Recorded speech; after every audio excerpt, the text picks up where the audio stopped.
येथे काय हेरते पामर जीव किती लोक या ठिकाणी येतात. विषयी लोक इथंच जन्माला येतात, पामर लोक इथंच जन्माला येतात.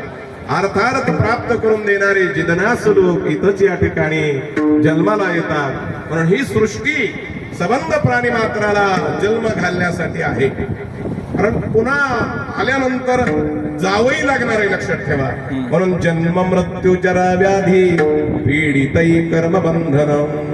कारण जन्म मृत्यू म्हातारपण आणि कर्मबंधनाची पीडा या ठिकाणी सुटलेल्या नाहीत प्रत्येकाला इथे आल्यानंतर.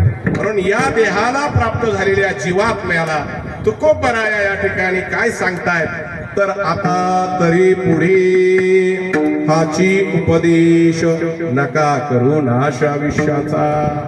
कारण आयुष्य मिळालेलं आहे आणि त्याचा नाश करणं याचा अर्थ सतसत विवेक बुद्धीनं विचारानं काम न करणे आणि अविचारी बुद्धी वापरणे. खाऊ नाही ते खाणं, लक्षात ठेवा. राहू नाही त्या पद्धतीनं राहणं, बोलू नाही त्या पद्धतीनं बोलणं ही सदाचारी वर्तन नाही, दुराचारी, लक्षात ठेवा. म्हणून अशा वर्तनासाठी जीवन तुम्हाला दिलेलं नाही. म्हणून याचा नाश तुम्ही करू नका. म्हणून काय करा तर या ठिकाणी दुसऱ्या चरणात सांगतो.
कुठली गोष्ट असू द्या, लक्षात ठेवा. काय सांगायचंय, एक विधता याचा पुढे येणारा विषय. म्हणून काय सकळाच्या पाया माझे दंडवत घालतायत. म्हणून साम दाम दंड आणि भेद समजावून सांगण्याची नीतीचे प्रकार 3 आहेत, लक्षात ठेवा. म्हणून महाराजांनी सांगितलं बोलणं काही फार काही नाही. काय अनंत वाचाळ बरळती बरळ त्या कैचा दयाळ पावी हरी. म्हणून तुम्ही जास्त बोलू नका. त्यांनी सांगितलं आता आम्हाला जेवढं कळत होतं ते आम्ही पूर्वी भलतच बोललो, याचा अर्थ प्रपंचही केलेला आहे. तुकोबारायांचा पूर्वाश्रमीचा इतिहास जर पाहिला तर प्रपंचामध्ये अग्रगणी होते. पण बैठकीमध्ये 15-20 लोक जर आलेले असले, लक्षात आलं का, तर 10 मिनिटात हिशोब करून त्यांना आपल्या घरी पाठवायचं. त्यावेळेला तुकोबारायांच्याकडे येणाऱ्या लोकांनी विचारायचं, महाराज चिरंजीव एवढे या ठिकाणी मुनीम कार्यामध्ये इनामदारीमध्ये हुशार आहे, तर त्यांचं भावी जीवन किती चांगलं असेल हे प्रापंचिक लोक विचार करायचे, लक्षात ठेवा. म्हणून महाराजांच्या अंतःकरणामध्ये वैराग्य बांधलेलं होतं. मी याच्यात राहण्यासाठी आलेलो नाही असं त्यांना वाटायचं आणि खरंच त्यांनी ते सिद्ध करून दाखवलं. म्हणून तेच सांगत असताना सांगतात, माग भरपूर बोललेलो आहे, माग भरपूर कार्य केलेले आहे, पण आता मात्र या ठिकाणी देव प्राप्तीशिवाय, भगवंताच्या प्राप्तीशिवाय मी दुसरं काही बोलणार नाही.